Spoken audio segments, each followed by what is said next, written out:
Ano ba yung religion mo? Religion ko. Or no religion ka? Sa papel, katoliko ako na. Pero ngayon, wala kang...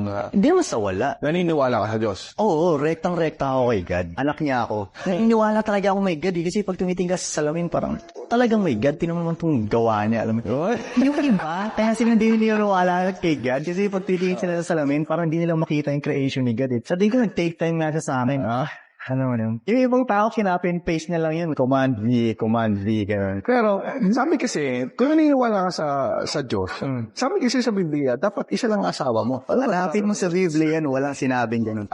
So ano mo natin yun? Wala talagang sinabing gano'n sa Biblia, wala. Ni isa wala. Kahit anong halukat mo ng page na walang sinabing gano'n. So masasabi mo, hindi naman mali yung ginagawa mo? Hindi talaga, hindi mali. Tsaka mas maraming babae kaysa sa lalaki. So, paano naman yung iba, di ba? Kung one-on-one lang tayo lahat, yung ibang babae hindi makakaranas ng lalaki dahil mas marami sila eh. Kaya nandiyan ka.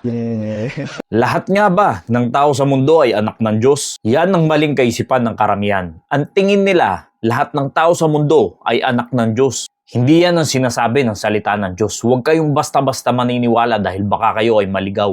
Nasa isang banda, baka ang tingin nyo sa inyong sarili ay lahat ng tao ay anak ng Diyos. Ang katotohanan niyan, lahat ng tao ay nilikha lang ng Diyos. Pero hindi lahat ay anak ng Diyos. Remember in John chapter 3 verse 3, except a man be born again, he cannot see the kingdom of God. Ganyan kahalaga na ikaw ay maborn again o ipanganak muli para ikaw ay makakita sa kaharian ng Diyos. Dahil maliban ng isang tao ay panganak muli, ay hindi talaga yan makakapasok sa kaharian ng Diyos. Ngayon, tatandaan natin, ang Diyos ay espiritu. At tayo naman mga tao ay kailangan ipanganak spiritually para magkaroon tayo ng koneksyon at relasyon sa Diyos. That which is born of the flesh is flesh, and that which is born of the spirit is spirit. Ang ipinanganak sa laman ay sa laman nga. So yan yung physical birth natin mga kapatid.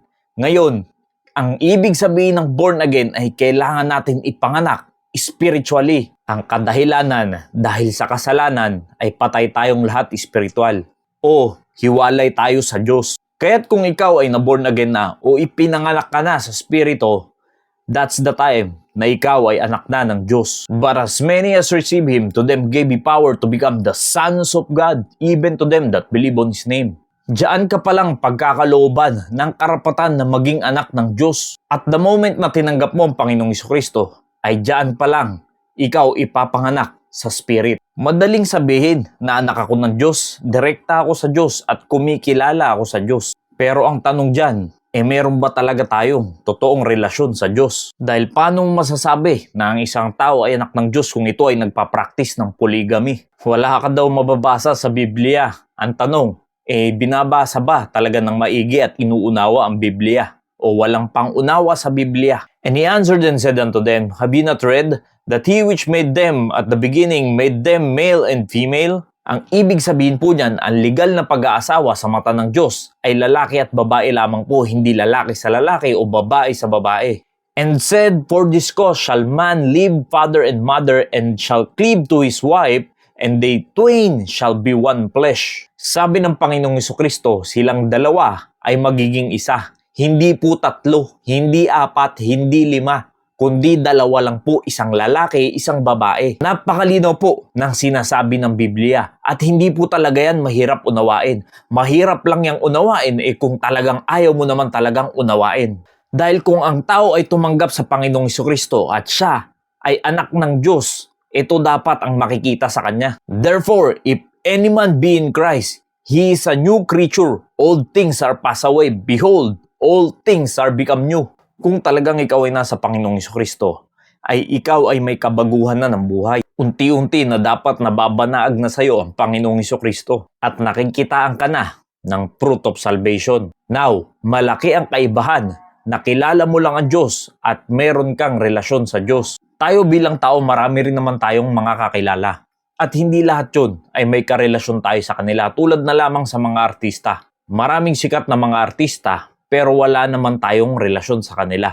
Kilala lang natin sila by name. Kaya't kung wala kang relasyon sa Panginoon, ito ang nakakalungkot. Not everyone that saith unto me, Lord, Lord, shall enter into the kingdom of heaven, but he that doeth the will of the Father which is in heaven. Many will say to me in that day, Lord, Lord, have we not prophesied in thy name, and in thy name have cast out devils, and in thy name done many wonderful works? Nakita nyo mga kaibigan, marami sa mga tao ay kilala lang ang Panginoong Kristo. Isa na ang mga taong ito na nagpaprophesy pa sa pangalan ng Panginoong Kristo, nagpapalayas ng mga demonyo sa pangalan ng Panginoong Kristo at gumagawa ng mga makapangyarihang gawain. Pero sa kabila ng yan, ito lang ang isasagot ng Panginoong Kristo. And then will I profess unto them, I never knew you, depart from me, ye that work of iniquity. Yan ang nakakalungkot.